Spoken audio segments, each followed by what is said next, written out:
My name is John Young. My title would just be I'm a volunteer at the Heritage Museum, and I'm on the board. And I have been since 2006.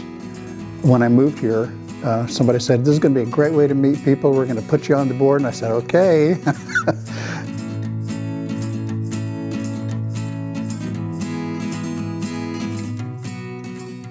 I've always been really interested in history. I grew up in Missouri, south of Independence.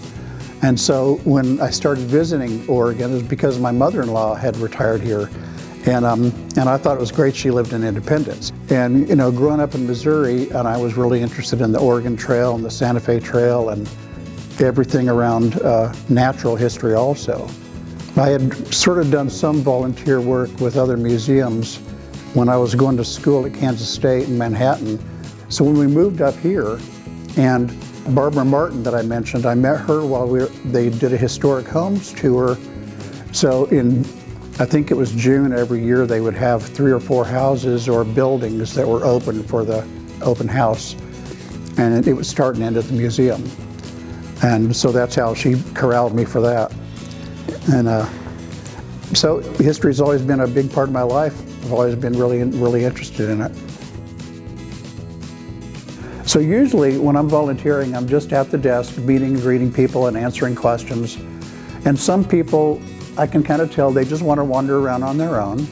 Other people almost want to tour, answering some of the questions. And I like doing that, and I learn things from so many people that come in here that have some connection to something. There was one day where 2 people came in that were looking at the high school pictures on the wall. And it turned out they were both looking at 1946, and both of them had relatives in that same picture.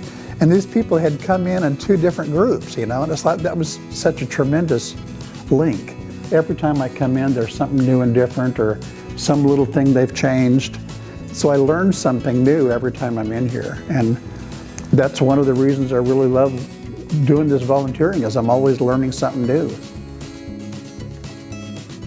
I have always enjoyed learning from people that are older and seeing the things they had to use and the things they had to do. Partly it makes me feel a lot of gratitude and thankfulness that I live in 2023 and not 1823. I would have hated to live before you can get a hot shower whenever you want it, Yeah, and there are things like that. I think it makes us really grateful for what we have, and really honoring the people that did the things to get us to where we are today.